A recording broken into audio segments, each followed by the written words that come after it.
welcome to Interview. Tonight I'm joined by a man whose screen credits over 30 years range from Neighbours to Jack Irish and Priscilla, Queen of the Desert to Iron Man 3. For all of that time, he's also had an invisible career as a songwriter, but it's only in recent years that he's let anyone hear his work. To talk about his new album, The Nomad, please welcome Guy Pearce. Hello, Mr. Cheekbones.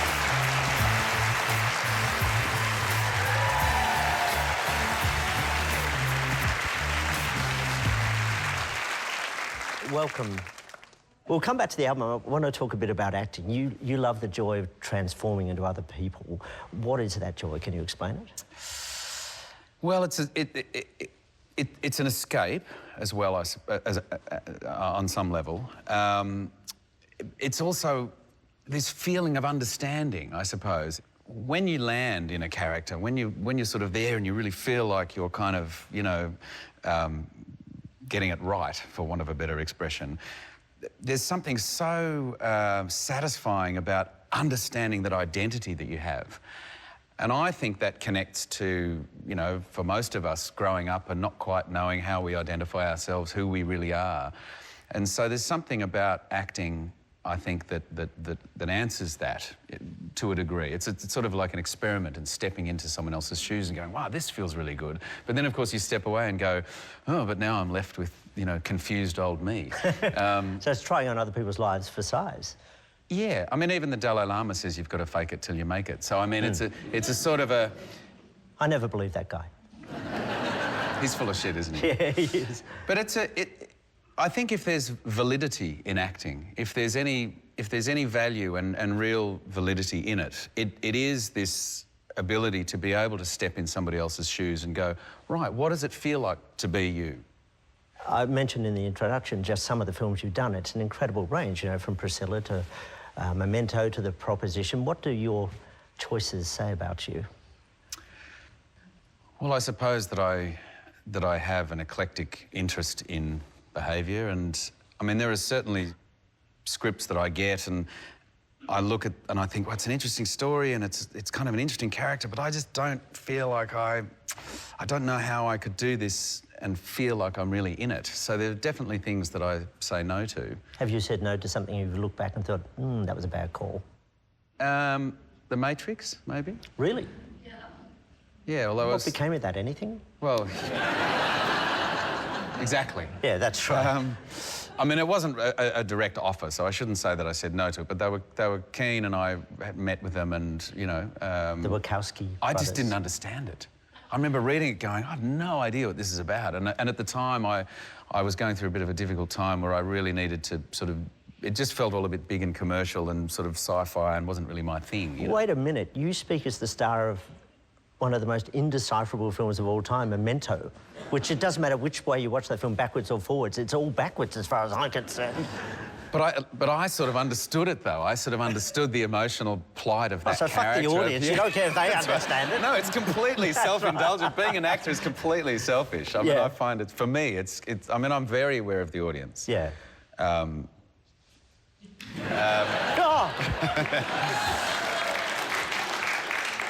But I feel like it has to be this sort of selfish pursuit for me to really feel like I'm sort of in there, in the way that a child kind of investigates something and their imagination is allowed to sort of run wild. I feel like I don't always get that feeling, but I feel like I have to sort of get some of that at least to keep it buoyant and to keep my interest. Yeah. Are you an A-lister? No. What makes an A-lister? Well, I guess your commercial viability. Yeah, pretty much. That's, you know, there are sort of executives at studios going, who's the guy who's going to make my film make a lot of money? And, you know, the 5 guys on that list or the 10 guys on that list are the A-listers. You know, I think there is a certain sort of magical or mercurial quality that you can't quite put your finger on. You know, there are actors out there who are exceptionally popular but aren't necessarily great, and there are actors who are really great but they just don't ever quite capture the broadest sort of audience. So it's a bit of a mystery, you know. I mean, I was obviously quite reluctant as you know, when I first went to the States to sort of say yes to the big commercial stuff. I'm sure if I'd said yes to more of that, then maybe I'd be at least on the B list. Yeah, what letter of the alphabet? The B minus You're list, on perhaps. you'd be on the B list, though, wouldn't you? No, I reckon I'm probably C-ish. And It's like a low C at the moment, you know. What defines C? What kind of scripts does a C-list actor get? Well, they can't afford the people on the A list. Yeah. And the people on the B list are all too busy. Yeah. So they go, all right, well, OK, who have we got left? Yeah, you know? and voila, Guy Pearce. That's yeah. right. Yeah, it's good. I mean, you know, when Memento came around, they offered it to Brad Pitt originally, and Brad passed, and thankfully he did. Yeah. You know, but there are films obviously that you know they want Johnny Depp or they want Brad Pitt or they want, but they can't afford them. They just can't afford them. Yeah. Obviously, sometimes if Brad were to come on board, and it then changes the budget of the film, and so suddenly then financiers are putting more money in the film because Brad wants to be involved. So it's the business of it. It must give you some satisfaction, though, to know that Brad's career has spiralled since giving up Memento. Oh yeah, and I had a hand in that. Yeah. You've had a chance to work with some pretty exceptional people. I'm going to throw a few names at you. I'd be interested to know what your response is to them. Kate Winslet. I mean, divine, absolutely divine. You know, she was going through a divorce, and she was in every scene that we filmed in this miniseries, Mildred Pierce. She was such a trooper. She worked so hard. She had tons of dialogue. You know, she was such a pro, obviously, and she's so divine. She's funny and witty and just delightful. So I loved every minute with her. And weirdly, she was a fan of yours from Neighbours. Well, not so much weirdly. Well, no, that must have seemed weird. Why not, I would say, but, you know, I get your point. Yes. You know, she did like Jason too, but yes. Yeah. She said it was always Mike for me. And we share a birthday, so... Oh, really? Yeah. Kevin Spacey, who you worked with on LA Confidential. Yeah. Yeah. Tough one to talk about at the moment. Yeah. Amazing actor. Yeah. Incredible actor. Slightly difficult time with Kevin. Yeah. The time you were working with him? Yeah. He's a handsy guy. Oh, OK. We'll leave. Yeah. Thankfully, I was 29 and not 14. Yeah. Interesting. OK. Another Kate, Kylie Minogue. Divine. Yeah. Not as handsy as I'd like her to be. I mean, let's face it.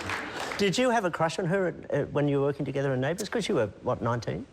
Yeah, I was... that's right, I was 18. I just turned 18 in the October, and then she joined the show straight after. I sort of had a crush on her, but I have more of a crush on her now.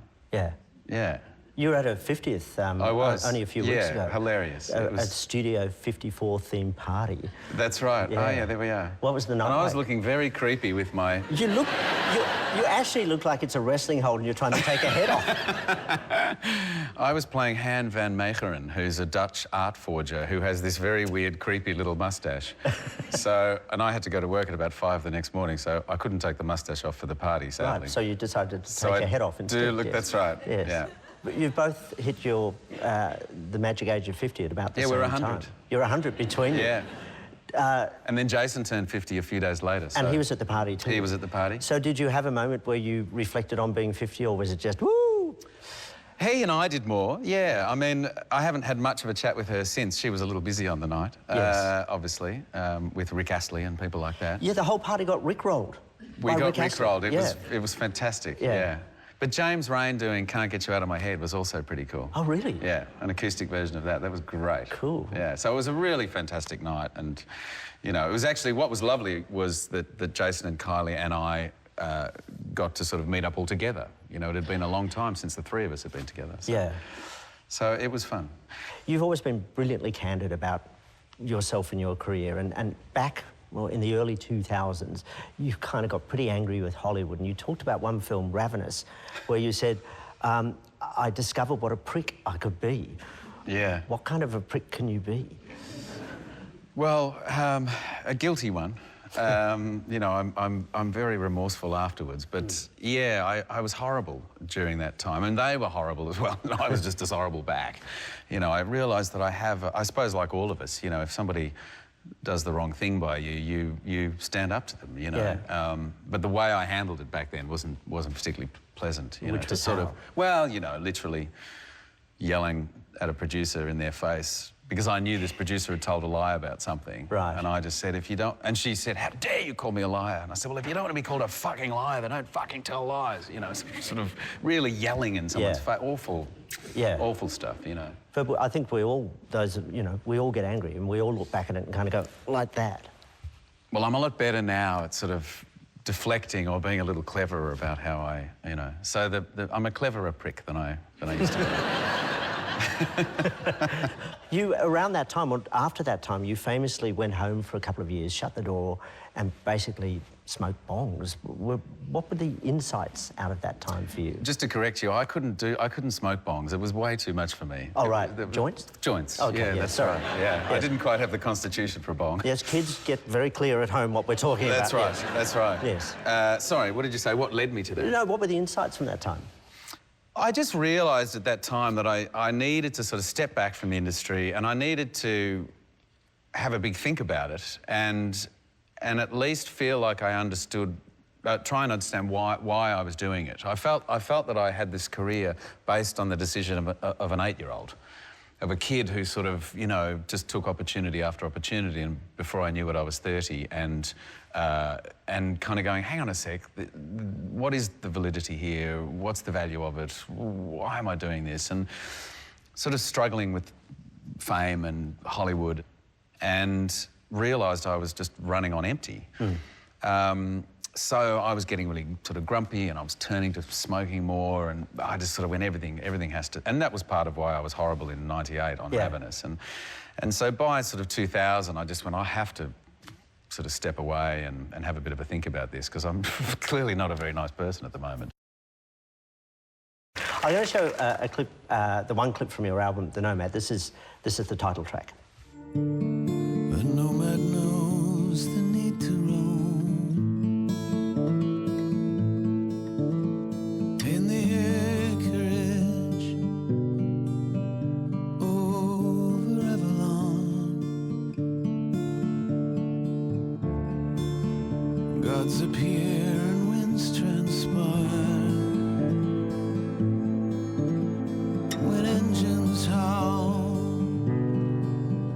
They say goodbye.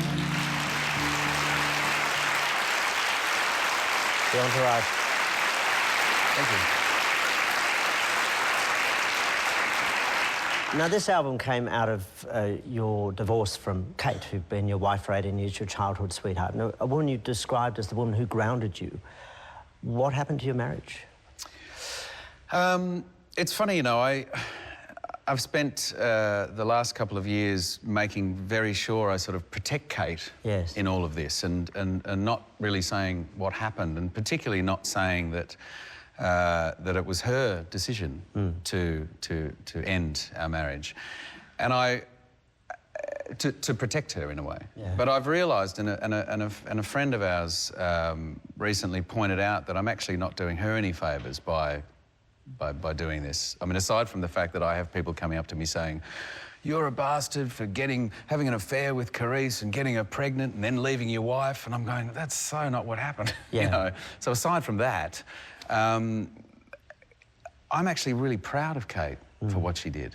As sad as it was for me and as difficult as it was, for her to kind of go, you know what, our time's up, was incredibly strong of her to do. And as I say, I really am very proud of her for doing it, and just think, wow, she's just even more incredible to me than she was before. So, you know, she saw something that I sort of blindsided me a little bit, I guess. She saw something in you or something in your marriage? Well, just, yeah. She said, I mean, we were young, we were kids, you know, really, when we met. We were 12 when we met, and on some level, I think, you know, the way she put it was that we were probably still sort of those kids when we got married too. And so, yeah, I guess it was a sort of a growing apart, you know. Must have been a very hard thing for you to hear. Yeah, I couldn't believe it for a long time. You didn't see it coming? No. So it was really shocking. And as you sort of said before, you know, Kate has been a wonderful, I mean, she's wonderful in all sorts of ways, but did really ground me. So then when we parted ways, I felt like I lost that ground. I felt like I lost my footing. I really was at a loss. So I was a mess through 2015. I mean, that's why the Nomad is relevant in a way, because I just felt like I was sort of cast out and sort of went sort of staggering around the world going, who am I now? Yeah. And also with this record, it was important for me to really recognise and realise eventually that I knew I'd be okay. And it was important for me to tell Kate that. And I think it's important for all of us to when we do go through something really difficult, to know that there is the opportunity and the possibility for us to actually work our way through it, you know. I know that doesn't always occur for everybody. Some people really spiral out of control and never come back.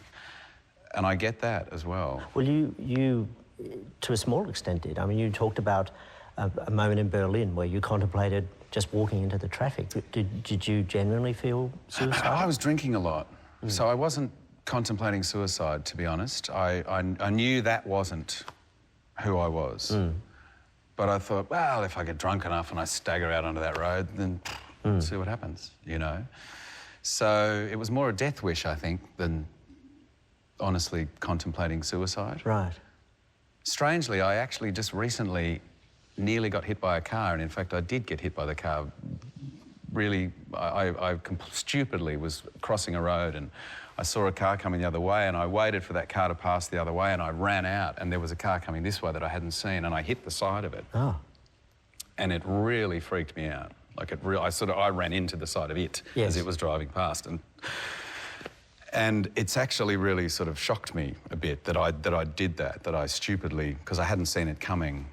I was in the UK, and it takes me back to this time when I was in Berlin, where I never got close to anything like that happening, but I'm so thankful that it never did happen, because this little bit of fear, or this big bit of fear that I've recently felt from this little incident that just occurred, particularly now that I have a son, my own boy as well, it's the last thing I want to have happen. Yeah. And I'm so thankful it didn't happen. You must have freaked that driver out. Suddenly there's Guy Pearce running at his car.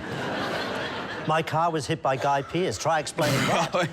Well, he did sort of pull over and I sort of went, no, I'm okay, and he drove off, and I sort of I was on a morning jog, you know, and I kept sort of going back, and I had tears, you know. It really shocked me, yeah. You dedicated the album to Kate, and you referred to her as your lost love. How did she respond to that? She'd probably have to answer you, I think. Okay. You know, it's heavy for her as well. I mean, and I think, and I sent her the music, you know, I said, look, I'm going to send this to you before anybody else gets to hear it. And she said, oh, it's a bit hard to listen to, you know. So, and fair enough. But I just, out of respect, wanted to at least go, you know. The new love of your life is the actress Carice Van Houten. How did you two fall in love?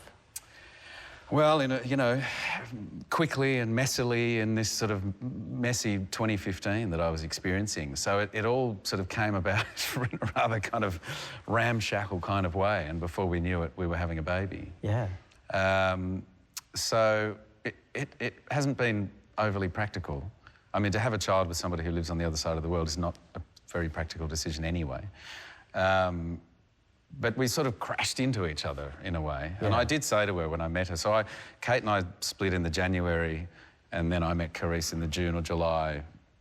And I did say to her, I'm really at like the worst, this is the worst version of me that you could possibly find. But she, you know, she seemed to find that endearing. Were you, She might have been there to sort of pull me back out of the traffic, I think. Were you aware of the emotional state you were in, that I want to be careful that I'm not doing this on the rebound?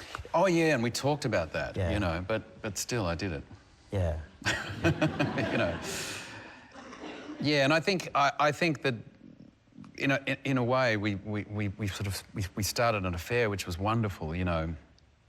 And obviously, I think there was rebound elements to it, definitely. Yeah. But we're both mature enough to go, okay, let's just go back and start again. Yeah. Meanwhile, we're having a baby, but let's just go back and sort of start again and work out the best way to be mature and responsible about this, you know. So I'm glad we're doing that. You know, I feel really relieved that we're doing that. And she's, you know, she's divine. She's so sweet and she's a gorgeous mother, you know. Carissa's Dutch, and you are teaching her the ways of the bogan. What are the ways of the bogan? Well, actually, when we were naming Monty, yes. There were some names that she wanted to call Monty, and I was going, you know, there's a person in Australia called the Bogan, and I reckon if you yell that name out in a slightly Aussie accent, it's going to be really... There are certain names that we tend to sort of acquire here in Australia because we think they're a bit fancy or a bit posh. Yeah. I mean, funnily enough, we've named our boy Monty, so, I mean, that's a little bit posh in itself. But, you know, she is learning a few sort of phrases, none of which I can actually repeat. I think you can. No, I can't. I'll get her to do it when she comes on your show next time she's out here. So Monty's 2. He's nearly 2, yeah. Nearly 2. Yeah. And you'd always said you didn't want to have a child. Yeah. Why did you not want to have a child? Well, I just didn't feel the urge, and I think there's probably a couple of reasons for that. One, as you know, helping raise to some degree my sister. I have a sister with an intellectual disability, and obviously I lost my dad when I was quite young, and so I think I probably had a greater sense of responsibility or greater feeling of responsibility growing up, and on some level that's exhausting. You know, that's kind of tiring. So and my life's pretty creative. I never really felt like I was drawn to wanting to have a child for any reason, really. And Kate didn't. So we both went, great, deal. Yeah. You know, it was kind of easily sort of agreed upon. And I had always said to myself, though, I remember saying this even when I was a teenager, kind of going, well, yeah, I don't really want kids. But thinking to myself, it'd be really sad if you were lying on your deathbed and you didn't have one, but you really wanted one. That surely would be really sad. Now, I still don't think I would have got to that place, but the fact that I now have a child, of course, I'm madly in love with him, and it's sort of changing everything, you know. Did you have to draw on all your acting skills not to look terrified when Carisse said she was pregnant? Yeah. Oh, great. Hey. It's so surreal. Like, it really... And the thing is, because I'd spent so many years of my life going, it's never going to happen. It's like trying to steer a ship back in the other direction. I'm still, to this day, having little moments where I go, is it really real? Is it like he really is my child? Yeah. It's quite... My heart is definitely there, but my head sometimes is still, you know, stuck back there. What are the advantages of being a 50-year-old dad? Well, it's certainly not going to be about kicking the footy in 15 years' time, that's for sure. I think patience and having a better understanding of myself. You know, and that prick that I talked about being back in 1998, you know, that guy scares me a little bit, in that the sort of volatility, the unpredictability of that guy. And that guy's not really around anymore, to be honest. That guy's, you know, he's been disarmed a little bit, you know, through therapy and just understanding. I mean, you know what it's like, shining the light on something sort of undoes things. So I'm glad that that's been undone. I don't want that guy around my child. Yeah. You know? Your mum, Anne, who's one of the people you also dedicate the album to, she's in care. She's got dementia and Alzheimer's. Has she met Monty? Yes. Yes, we brought... Carisse and Monty came out to Australia this last Christmas, but also the Christmas before, when he was 3 months old.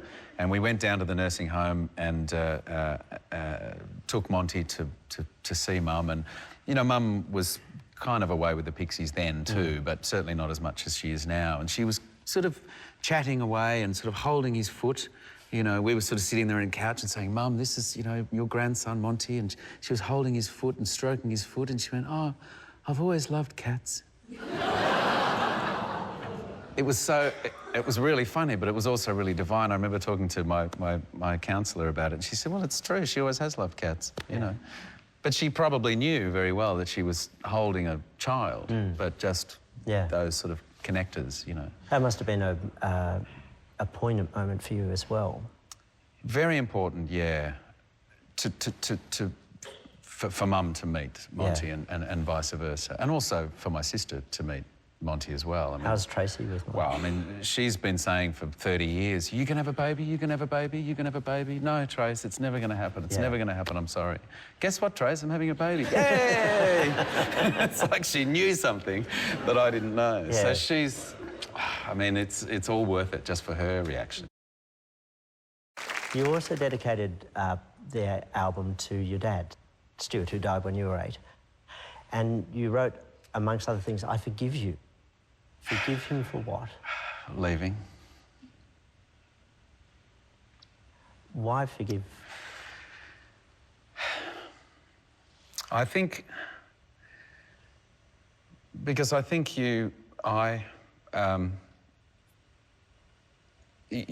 well, yeah, how do I put this? I don't know. I think that even though he was killed in an accident and it wasn't his fault, per se, he still left. And I'd done this constellation sort of family therapy in Amsterdam that Carice took me to, that we did together, which was incredible, really was incredible, where you have a bunch of strangers that you don't know and you give them all roles, and they don't know the roles that they're playing, whether it's your mother, your father, your sister, Kate, whoever it happens to be.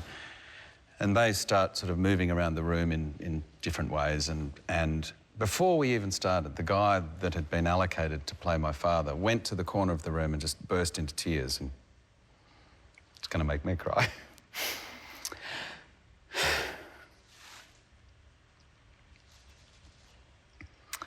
And he apologised and just said, I'm so sorry for leaving.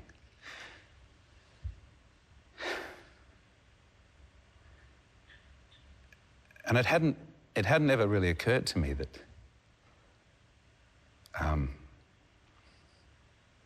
that Dad needed to say that. But it occurred to me in that moment, and it also occurred to me in that moment that I wanted to forgive him. That's interesting. It was years after my own father died that I suddenly realised a bit of what you're saying, that however horrible it was for us, it was worse for him because he was saying goodbye to everything. Yeah. It was so eye-opening for me, and it was so kind of... I just felt so ignorant and I'd thought about him, you know, on and off for years and years and years. So this idea of thinking about him out there feeling the grief as much as us, if not more, and feeling responsibility and feeling the loss, etc., was just so overwhelming.